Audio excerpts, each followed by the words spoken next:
بعض اوقات بعض لوگ، بعض سپیکرز، بعض سکولرز، بعض تبلیغ کرنے والے، خطاب کرنے والے بے دھڑک کہہ دیتے ہیں کہ شب برات کی کوئی حقیقت نہیں ہے،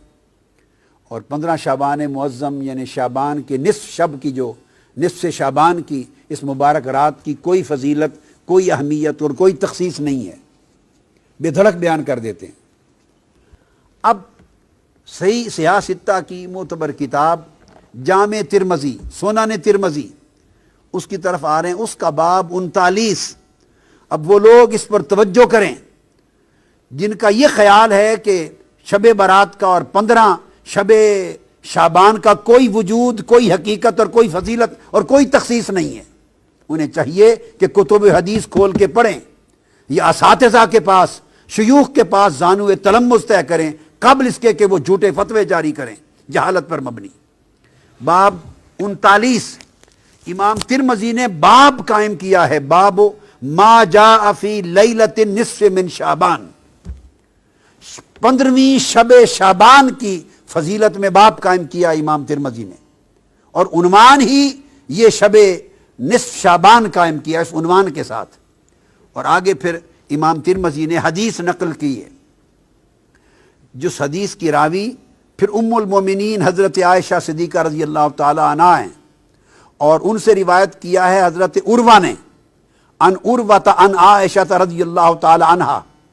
قالت فقدت رسول اللہ صلی اللہ علیہ وآلہ وسلم لیلۃ فخرجت فاذا هو بالبقیع۔ اب یہاں دو باتیں ثابت ہوں گی۔ ام المومنین عائشہ صدیقہ رضی اللہ تعالیٰ عنہ فرماتی ہیں اس 15 شعبان کی رات تھی جسے ہم شب برات کہتے ہیں،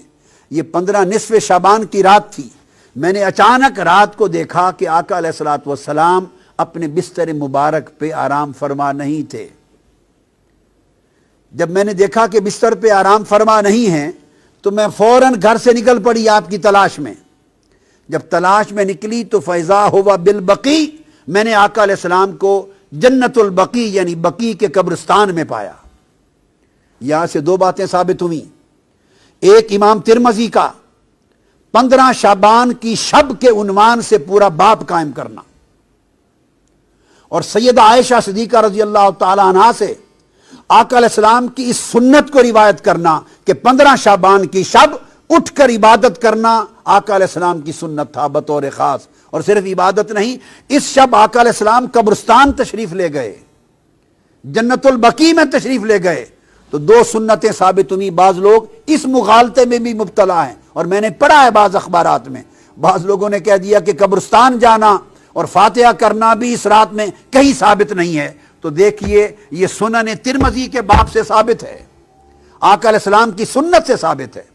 کہ عائشہ صدیقہ رضی اللہ تعالی عنہا نے آپ کو جنت البقیع میں پایا، اور جب آپ ان کے پاس پہنچی تو آقا علیہ السلام نے فرمایا اکنت تخافین ان یحیف اللہ علیک ورسولہ، اے عائشہ صدیقہ رضی اللہ تعالیٰ عنہ، دوڑتی دوڑتی مجھے تلاش کرنے کے لیے آئی ہو، تمہارا کیا خیال ہے اللہ اور اللہ کا رسول تمہاری حق تلفی کرے گا؟ اب یہاں ایک بڑا لطیف نکتہ ہے، ان کو ایک گمان گزرا تھا جس کو آگے بیان کرتی ہیں، قلت یا رسول اللہ انی ظننت انک اتیت بعد نسائک، یا رسول اللہ صلی اللہ علیہ وسلم مجھے خیال گزرا، گمان گزرا کہ شاید آپ کسی اور زوجہ مطہرہ کے حجرے میں تشریف لینے گئے ہوں۔ یعنی وہ رات باری کے اعتبار سے ام المومنین عائشہ صدیقہ کی تھی، اور ایک بتقاضۂ بشریت جب اٹھی نصف شب رات کو 15 شعبان کو تو دیکھا آقا تشریف فرما نہیں ہے، ایسے بتقاضۂ بشری خیال آیا کہ کہیں آقا علیہ السلام کسی اور زوجہ مطہرہ کے ہاں تشریف نہ لے گئے ہوں۔ اب آقا علیہ السلام ان کے ذہن میں اس مخفی خیال کو جان گئے، یہ اس نبی کی بصیرت ہے، یہ اس نبی کا علم ہے، نبی کا کشف ہے، نبی کی نگاہ ہے کہ وہ کس خیال کے پیش نظر وہ تلاش کر رہی ہیں۔ تو آپ نے فرمایا ایک تو جان گئے، دوسرا فرمایا کیا تیرا خیال ہے کہ اللہ اور اللہ کا رسول